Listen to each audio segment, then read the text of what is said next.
Stoicism, an ancient philosophy that originated in Greece and flourished in Rome, is as relevant today as it was thousands of years ago. At its heart lies a simple yet profound principle. Happiness is found not in the pursuit of endless desires, but in mastering them. The Stoics believed that by limiting our desires, we gain control over our own happiness and can live a life of tranquility, free from the turmoil of unfulfilled wants. To understand why Stoics limit their desires, we must first grasp their view of human nature.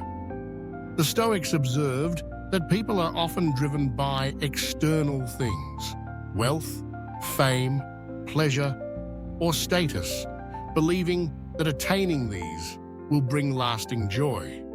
However, these external things, known as externals, are largely beyond our control.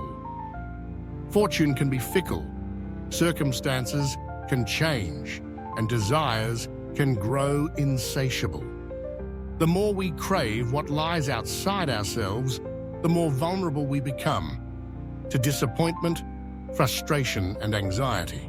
For the Stoics, the path to peace begins by recognizing that our true well-being depends not on the world around us, but on our own judgments and choices.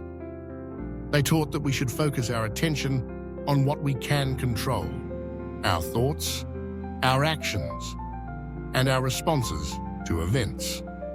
By redirecting our energy inward and cultivating virtues like wisdom, courage, and self-discipline, we become less dependent on the whims of luck or the approval of others. Desire, in the Stoic sense, is not inherently bad.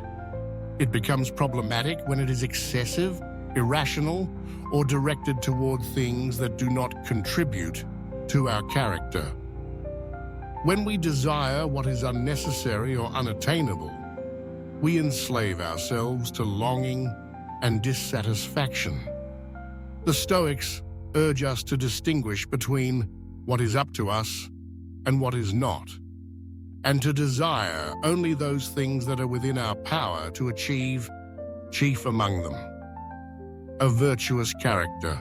By limiting desires, the Stoic cultivates a mindset of sufficiency and gratitude.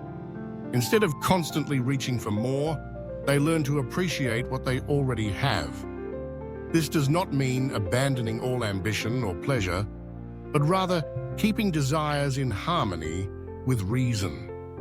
The Stoic sage enjoys the simple pleasures of life, but is not undone if they are lost.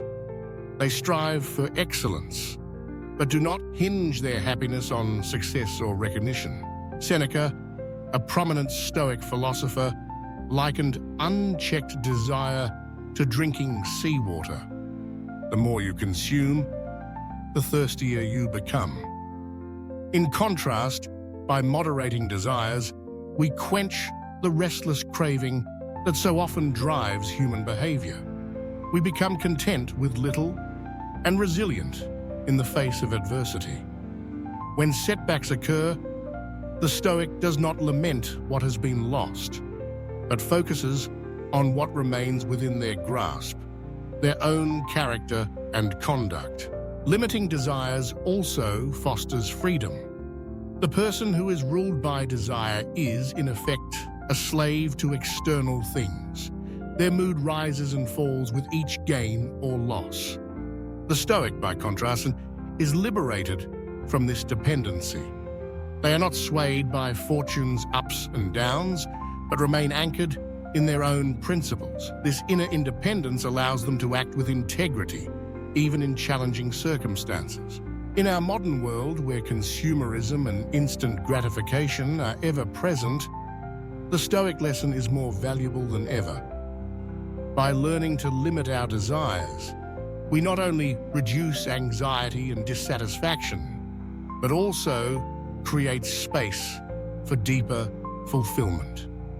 We become more resilient, more grateful, and ultimately, more free. The wisdom of the Stoics invites us to ask, do we possess our desires, or do our desires possess us? By mastering our wants, we reclaim our agency and discover a lasting peace that no external circumstance can take away.